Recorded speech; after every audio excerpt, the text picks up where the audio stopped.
জয়পুরহাট শহরের জানিয়ার বাগান এলাকার হোটেল শ্রমিক মোখলেসুর ও গৃহিণী রহিমা দম্পতির ছেলে রাকিবুল ইসলাম রকি জুলাই আগস্টের ছাত্র জনতার আন্দোলন চলাকালে পোশাক কারখানা থেকে ছুটি পেয়ে আসেন বাড়িতে।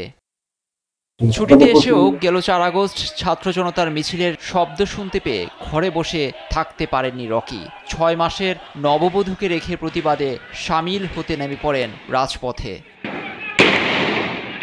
ওই দিনই শহরের রেলগেট এলাকায় ছাত্র জনতার আন্দোলনে পুলিশের ছোড়া ৬৫টি ছড়ার গুলি রকির চোখ সহ শরীরের বিভিন্ন স্থানে এসে বেঁধে এতে সম্পূর্ণ হারিয়ে ফেলেন ডান চোখের দৃষ্টিশক্তি। ক্ষতিগ্রস্ত হয় বাম চোখ সহ শরীরের নানা অঙ্গ।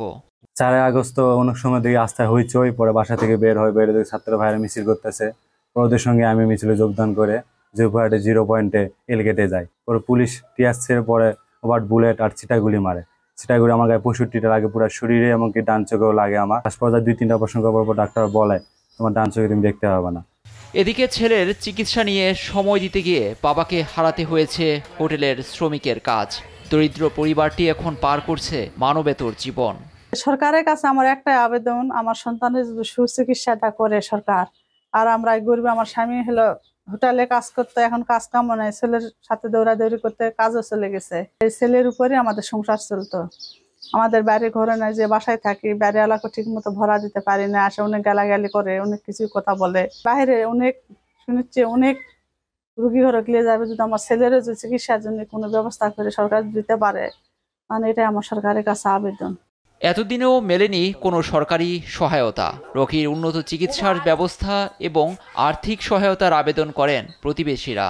চোখটা বর্তমান দেখতে পায় না, অনেক সরকার থেকে যদি কোনো অনুদান পাইতো তাহলে খুব উপকার হতো আর কি। তার সুচিকিৎসার জন্য জয়পুরহাট জেলাবাসী এবং আমার প্রতিবেশী হিসাবে জেলা প্রশাসক সহ সংশ্লিষ্ট কর্তৃপক্ষের নিকট বিনীতভাবে আবেদন করছি।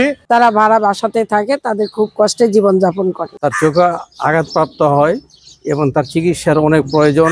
চিকিৎসার জন্য স্থানীয় হাসপাতালে ব্যবস্থা করা সহ সহযোগিতার আশ্বাস দিয়েছে জেলা প্রশাসন। আর সরকারিভাবে যে সহায়তা আসছে, টাইম টু টাইম যে নির্দেশনা আছে, আমরা সেই নির্দেশনা মোতাবেক তাদের এর জন্য সহায়তা, তাদের খোঁজ খবর রাখা, তাদের চিকিৎসার জন্য ব্যবস্থা করা, এটা করছি। এবং রাষ্ট্রীয়ভাবে যে আর্থিক সহায়তা তাদের আসার কথা সেটাও আসবে, আমরা যোগাযোগ করেছি। ছাত্র জনতার আন্দোলনে বুলেটের সামনে বুক পেতে দেশের জন্য আত্মত্যাগ করেছেন অনেকেই হারিয়েছেন চোখ, হাত পা সহ নানা অঙ্গ। দেশের মানুষের যৌক্তিক আন্দোলনে সামিল হয়ে অঙ্গ হারানো রকিরা চিকিৎসা ও কর্মসংস্থানের অভাবে পরিবার ও সমাজের কাছে বোঝা না হয়ে দাঁড়াক, এমনটাই প্রত্যাশা সবার। নিউজ ডেস্ক, দেশ টিভি।